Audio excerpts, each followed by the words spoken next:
tell you this show was really good? Like, I was hella entertained. What is this show doing over there on BET Plus? Can't nobody see you over there? I can't stay.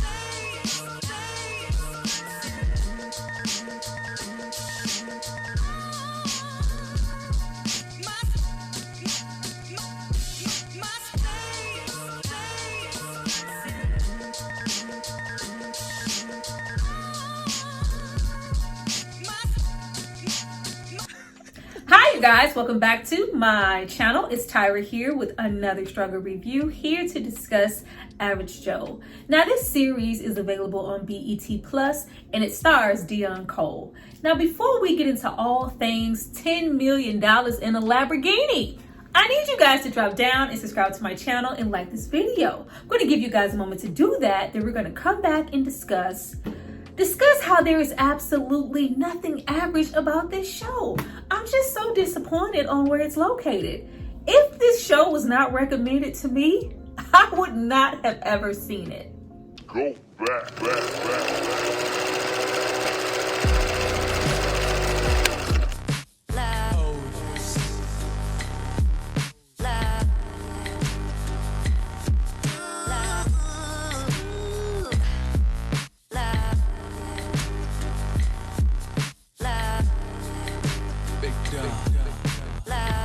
Now that you guys have hopefully subscribed to see more of me, let's get into this show. But before we jump into the series, I have to give a shout out to the person who paid for it and requested. So if you happen to run on over there to BET Plus to check this show out for yourself, because you should, it's not because of me.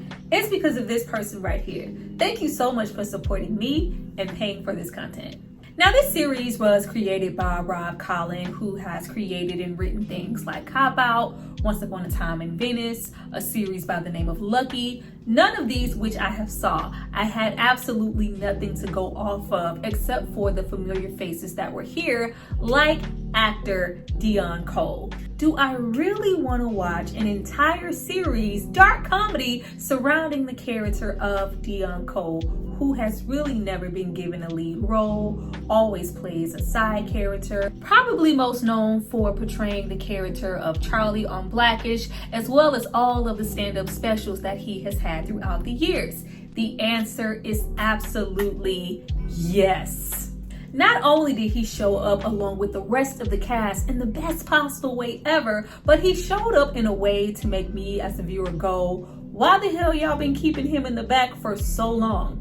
You get a lot of familiar faces to go, I may not know this person's name, but I saw them in something. Oh, look, it's Eddie Winslow's girlfriend. Like, you get a lot of familiar people here that even though you may not know their name, you're going to definitely want to find out who they are and know more about them after you see what they do with these roles. Mostly Deon Cole. Why put this particular man in a lead role? I just really wasn't understanding why, up until this point of his career, he has never just really been the main guy. So why take an entire series molded around him and expect for us to naturally engage? It's because, like him, every single cast member here is supposed to look like the ultimate average Joe, unassuming average person. Straight-laced, clean-cut, non-threatening, hard-working individuals just trying to make it by, take care of their families. We know Joe. We are all Joes, from his wife, his family, and his friends. But from the pilot, this show begins to go out of its way to prove to us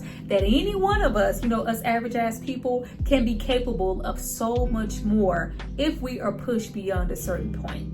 Now, before we meet Joe making a terrible decision that not only affects him, but his entire family and then some, we strictly meet him as the plumber with a great supportive wife and a daughter who's 18 on her way to college. A distraught Joe is currently mourning the loss of his father. Even though he wasn't perfect, he was still my father. I really love this very first episode because it sets the tempo for his friends group as well as his wife.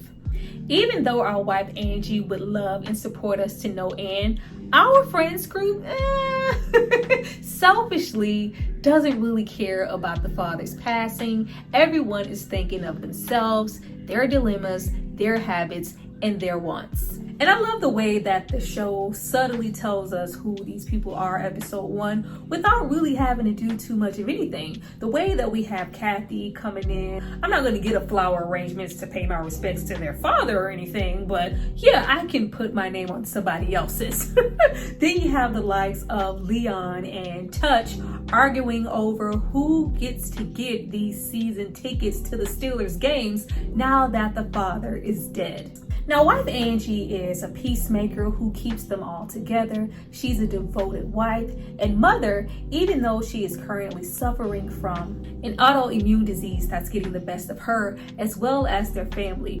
And then we have Leon, the liability here. Best friend to Joe. I really love their entire dynamic, the entirety of this show. The back and forth with them, that ride or die energy, them being friends who have each other's back no matter what, even in, their worst places. Like, not only is it good, but it's just absolutely funny. The comedy between the two is some of the funniest things in the show to me. A hardware store owner at his very end due to being pushed out by corporations like Lowe's and Home Depot.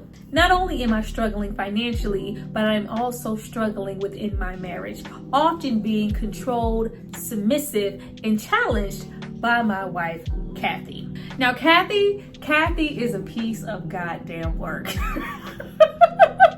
The ultimate character that you love to hate. Kathy is incurably unhappy and never satisfied with anything. Wants a whole lot more in life and a whole lot more from her husband. High key, do whatever I say. Facing a sexless marriage that's starting to lose its spark, all while just simply waiting to get towards the end of the day to do the only thing I love to do at this point.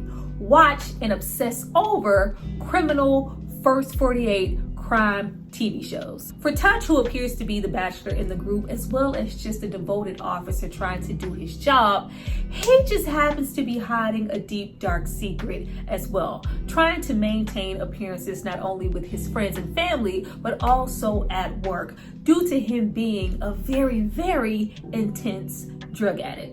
Now, Touch trying to cope with the fact that he also irresponsibly left the safety off of his gun, allowing his girlfriend at the time, young daughter, to not only shoot her mother, but kill her mother.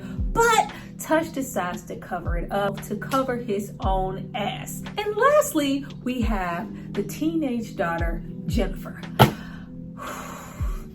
Been a minute since I just wanted to, choke somebody through the TV. You just want to grab somebody's neck and shake them, but you can't because they're on TV. This is your character. Not so annoying yet. Jennifer is your simple teenager gearing up to go off to college and is very much so in love with her boyfriend, her Russian boyfriend, Dmitry.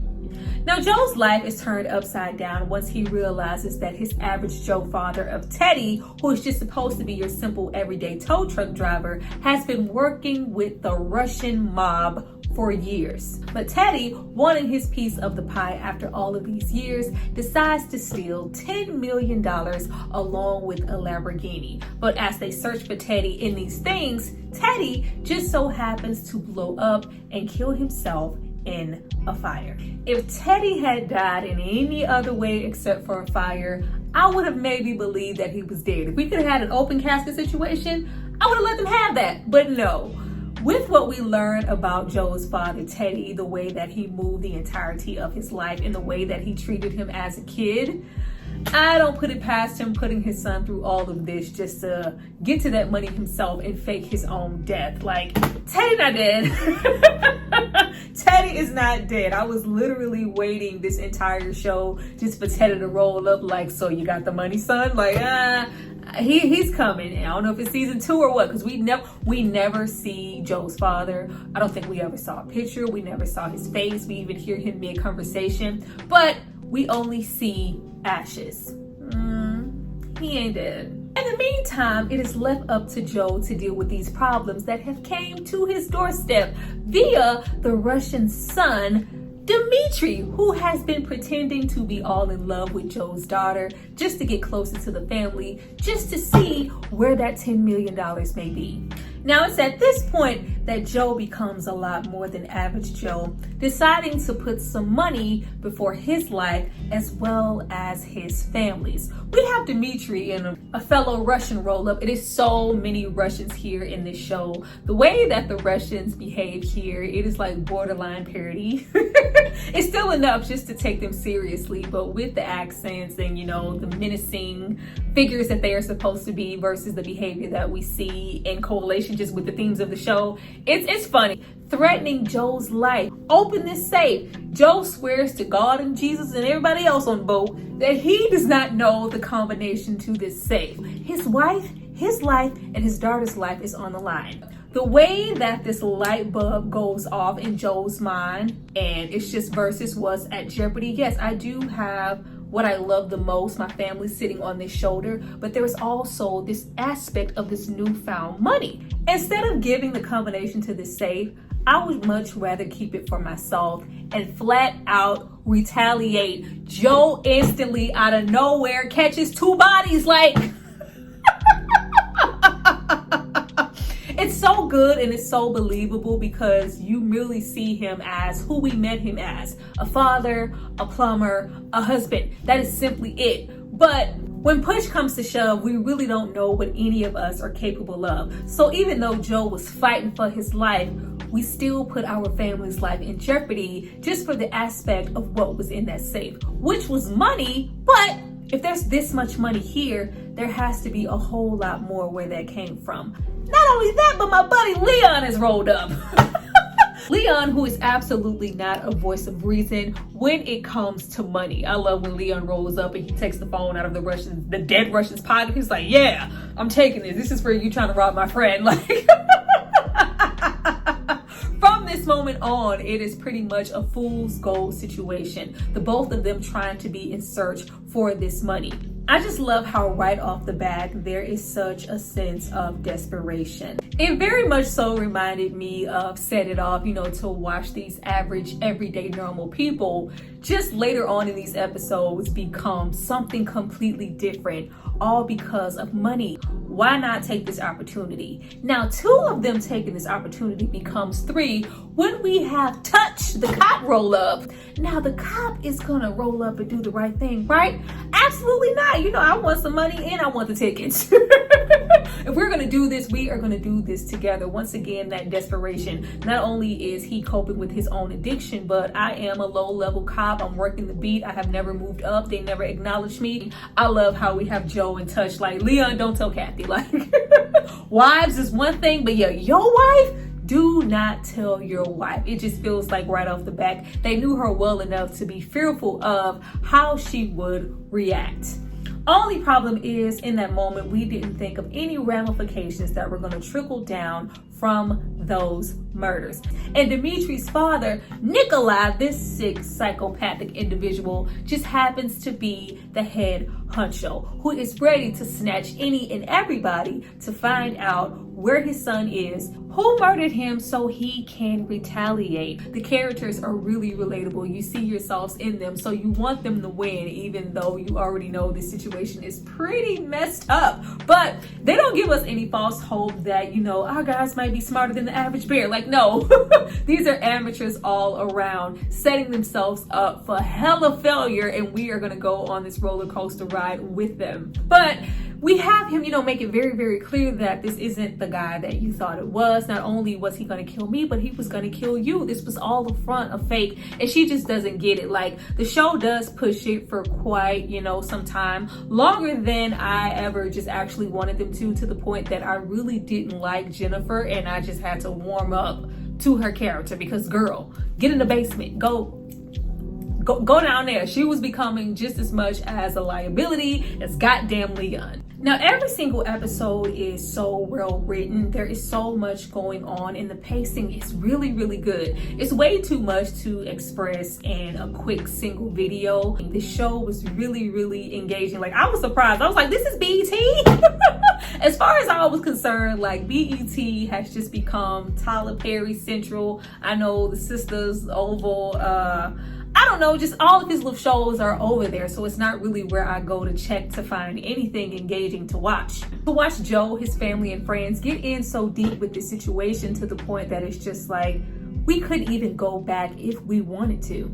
This endless game of context clues leads to bodies piling up, paranoia, constantly being chased in fear for their lives, and lying. Some are resourceful, smart, fighters, calculated, greedy, desperate, deceptive, and secretive, while others are vulnerable, sad, broken, deceived, and often way too damn loyal. But what I love is throughout the 10 episodes that we watch, between all of them, these traits become interchangeable. Nobody walks away with clean hands. And we do all of this as we also introduce about 3 really great villains and a black female cop by the name of Pam. And each and every one of them having a tie-in to connect them back to Nikolai. Later joining forces in a way that they never thought was possible, all with the ending goal to take him down.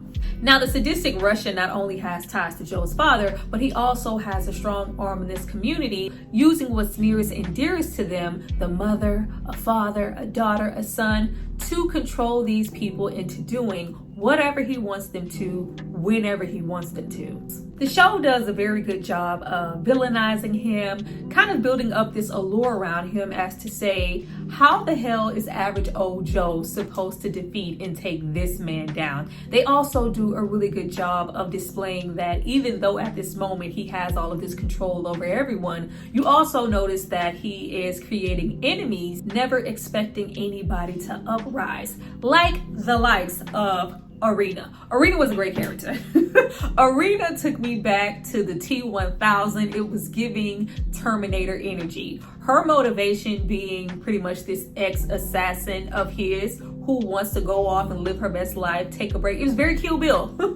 She was very Beatrix Kiddo. You know, I want to go off now and rest and just be a mother. But of course he takes this away from her, kidnapping her infant daughter as a baby just to use her against her years later. Very calculated man. Now, wife Angie has a very strong complex in the show, never ever really wanting the money to begin with, even though she knows that it has the ability to make life a whole lot easier, help her with her illness, help her not to have to work at a dead-end waitress job, dealing with entitled racists like Mitch and Winnie. Besides, due to my husband's actions, Russian henchmen are endlessly at our necks, and who in their right minds would turn down $10 million?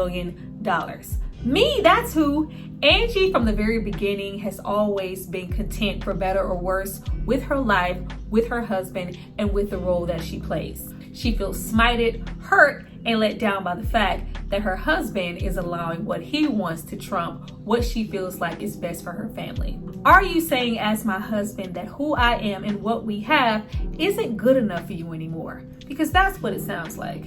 And just like Angie, who's a ride or die, stick by my man kind of woman, Leon is pretty much in the same boat with his spouse. But unlike Angie and Joe, Kathy is very blatant in his face with her opinion that she is not content, not at all happy with what they have, and feels like she ultimately deserves more. Leon practically worshiping the ground that Kathy walks on. His biggest accomplishment in life is that he got her. And at the moment, even though I got myself into this and I wanted my cut of this money, now realizing that the stakes are high, I'm gonna stick by her and stay in it because my wife simply wants me to.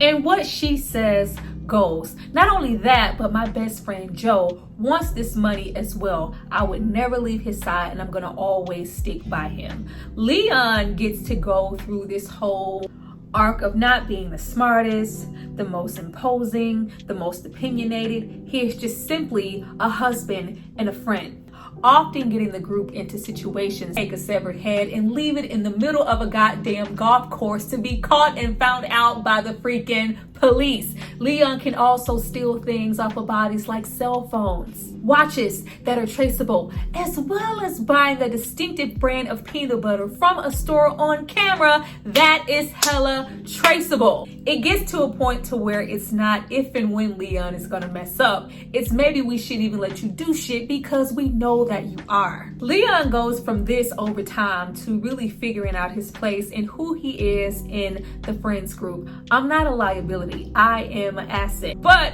we also have Leon be tortured at the fact that he has to later choose.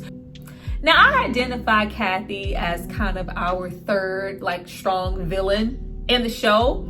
Even though we know Kathy, it's always this tension, do we really know Kathy? You never really know what kind of decision that she is going to make. The show did a really good job at shrouding this feel of doubt around her character, because you're never 100% committed to the idea that she wouldn't just allow this money to trump her whole marriage to her husband altogether, because she just is so driven and desires it so much. Kathy's also a master manipulator. She's sneaky and she's selfish when it comes to her getting her way. And we see that so many times in the series, especially when she takes little Jennifer out shopping, trying to coerce her into the idea of why she and her family could benefit from that money just so her parents can come around. The way that Kathy literally acts, not in a figurative way, the way that she can turn on and turn off that emotion, you just never really know what's going on in her mind. And I absolutely love that. Now, we do know that Kathy loves Leon, but it's almost to a fault. I love when you have my back. I love when you are in complete agreement with me. I love when you are the man that I want you to be. Gets himself all the way into a hole with Kathy that he may not be able to get himself out of. Does Leon want the money? Does he see benefits in the money? Hell yeah. But if Kathy decided to drop it all, run away with Leon, and just live a simple life, he would be down for that too. Now, Joe, even though he can't stand Kathy, they share a lot of similarities. Joe goes from a father, a husband, and a plumber to being void, a killer, and calculated. Joe is, I really love the evolution of Joe, even though I'm scared for Joe at the same time. And the scenarios that he is creating around his family. I just love to see him just react to certain situations in the show that, how would an average person handle themselves? Joe handles his shit every single time. That, along with the history that he has with his father, that greed beginning to set in, causing that wedge between himself, his daughter. Joe, even in his old age, is still constantly dealing with the trauma that his father left behind, trying to still prove himself to be worthy, to be a good son, to figure out these clues, these endless clues that his father has left behind, along with just wanting to have this money, period, because I deserve it, we deserve it, my family deserves it. Yeah, but when you put your family's lives on the line to get it, it really doesn't mean a whole lot. If we constantly jeopardize the standing of the friendships with my best friends, if my sick wife is just kidnapped and tortured to no end on my behalf, if my daughter, my silly ass daughter, decides to give herself away to the enemy to protect her parents, and it's all pretty much on me, I don't then get to make decisions and regret what I've done when it is absolutely too late to go back. I love how throughout the entire series, we do have situations for Joe to really feel like this is wrong and want to make a change just to hold on to his humanity. I do care about other people. I don't want anybody innocent to lose their lives. And if they happen to do so, it freaking breaks my heart. I really enjoyed the scene after Angie was kidnapped and you have Joe, per usual, playing the blame game. I have so much to do. Leon, why couldn't you do this? Why weren't you there? Why didn't you get my wife? And you have Leon check him. You know what? If you cared so much about your wife and about your daughter, you would have had your ass here instead of being out trying to find that money, even though we in turn have Leon pretty much do the same goddamn thing, sitting out Kathy to go find that money solo dolo, putting her in jeopardy just like Joe put his own damn wife in jeopardy. But we absolutely choose the wrong damn times when we want to go back to being the average Joe that everybody knows and stop being this darker version of Joe that nobody recognizes. The writing was just oh so good here. I love that we start off each and every episode with something from the past years previous or a couple of months previous that tie into something that they need to figure out now. Just really, really good. Getting me into Touch. I didn't think that I would enjoy the character of Touch as much as I did. Like, the writing is so fleshed out for every single character. Nobody takes, the short end of the sticks. You are invested in everyone. Touch is such a tortured individual.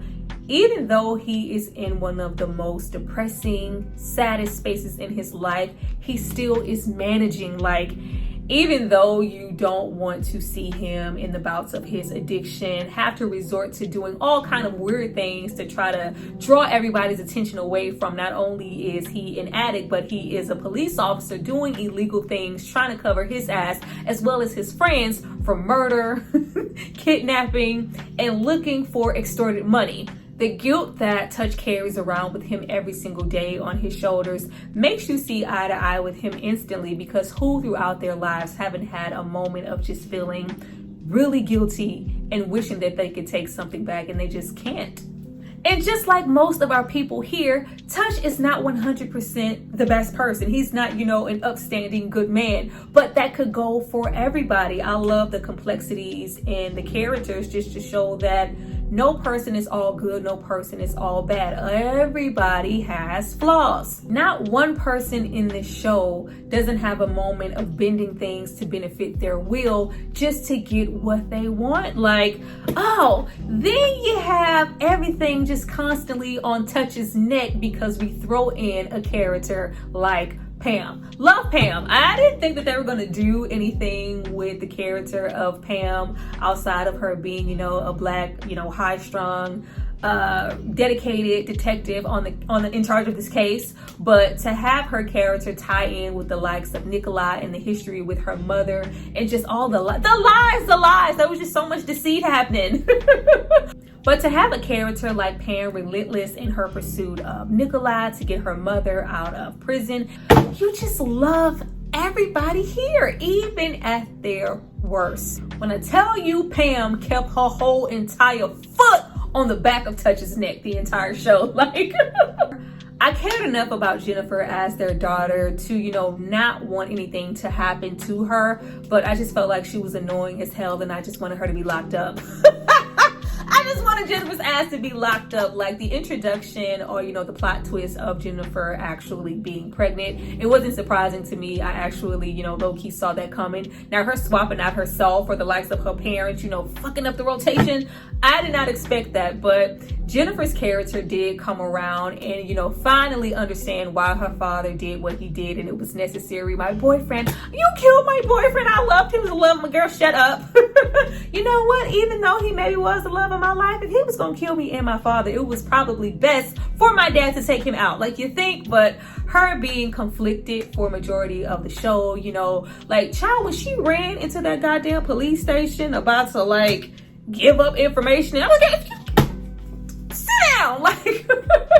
Now in the end, with this show kind of coming full circle, with these characters really figuring out who they are and where they stand now. Even though we do have Joe become a whole secret assassin, whooping ass to get his daughter back, or the likes of Leon having his back in the best way, never leaving his side, also whooping ass with that nail gun, it's all fine and dandy, but we do eventually find out that the money made everything worse and was never going to fix their problems.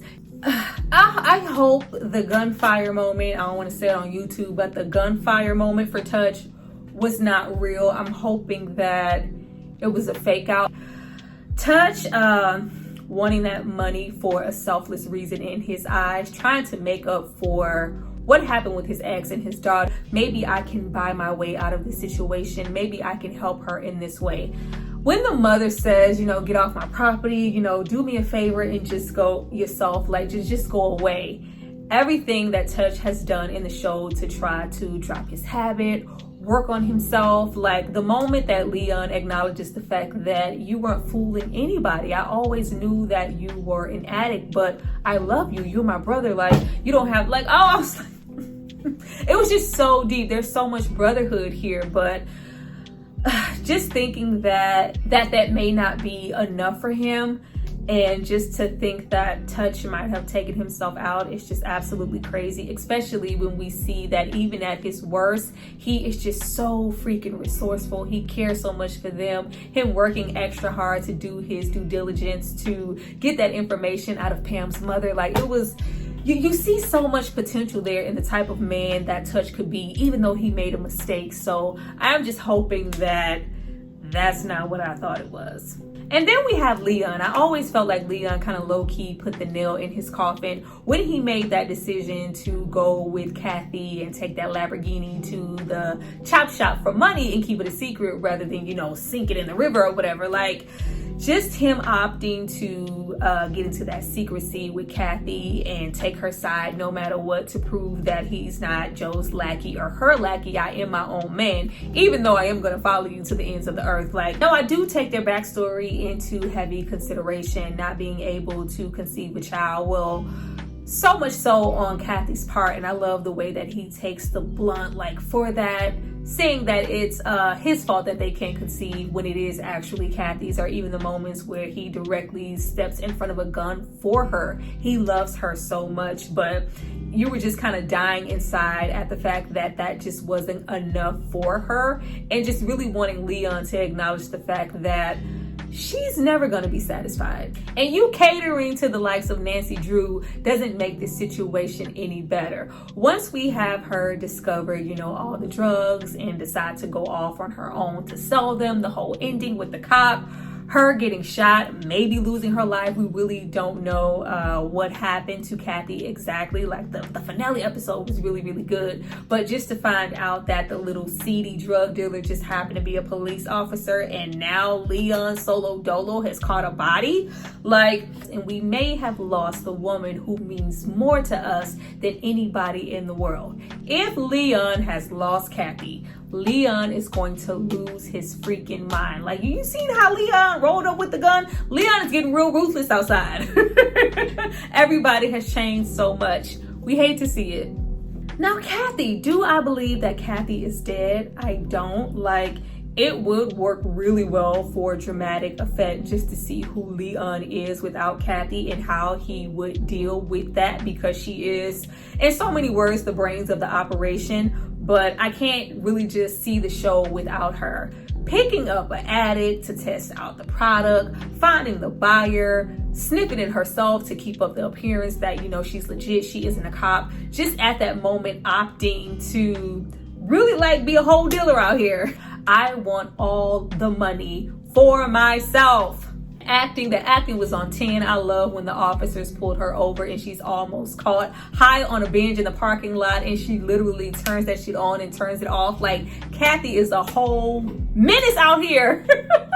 But be that as it may, I really hope that she is alive and we get to see her really deal with the repercussions of, I don't know, maybe coming around to learning her lesson to leave stuff as is. Nobody is checking for any of y'all. Nikolai is dead, but we want to go off and sell some drugs just so we can get more money on top of the money that we already have. Now, as for our side characters, Russian Bitch and Pam, they both get what they want in the end. We have Russian, who has just been a whole op this entire time, just relentless, child, she has some batteries in her back or something. We have her finally get her daughter, and we do have Pam finally get her mother out of prison. But the real aha moment at the end of the show is Joe, Angie, and Jennifer. I always knew that they were going to rescue Jennifer and she wasn't going to be in Moscow being held against her will delivering a little Russian baby. That wasn't going to happen. with Angie, from the moment that she is kidnapped and she is just oh so fragile, just kind of getting to her breaking point. And I love that conversation that she has with the fellow patient in the hospital, just talking about ride or die women and what it means to stick by your man, and just having her acknowledge that her situation is not too different from his. Your man isn't being the best man that he could be to you if you are in here looking like this on the account of him. Angie leaving Joe at the end of the show, I was like, whoa. Her finally like pretty much choosing herself, and we just really couldn't be mad at her for it with everything that happened. Like, I was really surprised by that. We can't really just drop everything and go back to normal now just because you're content to now have your family back and want to appreciate us in the way that you should have before you acted like you didn't know the combination to that safe. Like, when she leaves him that letter and Joe breaks down, I was like, I feel sorry for Joe. Like, I felt sorry for Joe, but I understood why Angie took her daughter and felt like they needed to leave at the same time. Not only is it, my life, but I also have Jennifer, and we also have a grandchild coming into this world. It's about time that I choose myself. I love just many good moments in the show. I love when we get history on her and the fact that she was a paralegal, wanted to be a lawyer. She could have a different life, but she wanted to be a good wife and a good mother. So she kind of put her dreams kind of low key on the back burner, all while dealing with her illness that really trumped everything. But I've been everything to you. In the moment that I needed you to be everything to me, you chose something else. And now that you want to choose me again, I'm going to choose myself and go, find my way. Like, I wasn't ready for that. The show is very good at making you feel like nobody is safe. Just to have him go through all of that and now have to deal with the consequences of what he did. Like, yeah, now you're a little richer. You have some money, but now you don't have your family. I bet that money doesn't seem so much important. Now, who's at the door? Who is at the door when Joe opens the door and goes, oh God, and it fades to black? Who is at the door? I'm just hoping that it's Joe's father. I really don't feel like Joe's father is dead. Like, I just want it to be him, even though it's probably not. He's talking about Angie. It damn sure ain't Angie, boo. She just left you the letter. Maybe she gone. She gone. She gone. Now, it could be someone informing him about what happened to Touch, or it could be, hell, it could be Leon carrying Kathy's body. Who knows? But I really hope that this show gets renewed for a second season. This is one of those gems that, are out and it's just like, oh, it's discovered later. It was so good. Why did nobody tell me? But since nobody really engaged, it was hidden on the likes of BET Plus. Nobody saw it and it didn't get renewed. I really hope that this show gets renewed because it was really good. And I'm looking forward to learning more about these characters and seeing where a second season will go. I need to know what happened with these characters, and I really hope that this show gets renewed for a second season. Well, you guys, that was my recap of Average Joe. There's only so much that I can put here in a video. Please go and watch this show for yourself. You will not be disappointed. Don't sleep on it just because it's on BET Plus like I did. Nobody will blame you, but don't be like me. Go and check this out for yourself and come back here and tell me your thoughts on the show. What are you thinking about getting into season 2? And if you have already seen the show, drop down and tell me what you think. Name one of your favorite moments in the show. I know my favorite, just down bad, is them smearing that peanut butter on the bodies as they nonchalantly chop them up. Like, all of the comedy, there is just so much comedy here. So heartfelt, so funny. I love that in the most inopportune ass moments in life, just like real people, they manage to find laughter in their situations. Like, I could literally go on and on, but we don't want to be here forever. Thank you guys so much for watching this video. I look forward to reading your comments. Remember to like, share, and subscribe because it helps me out so much. I see you guys next time. Bye.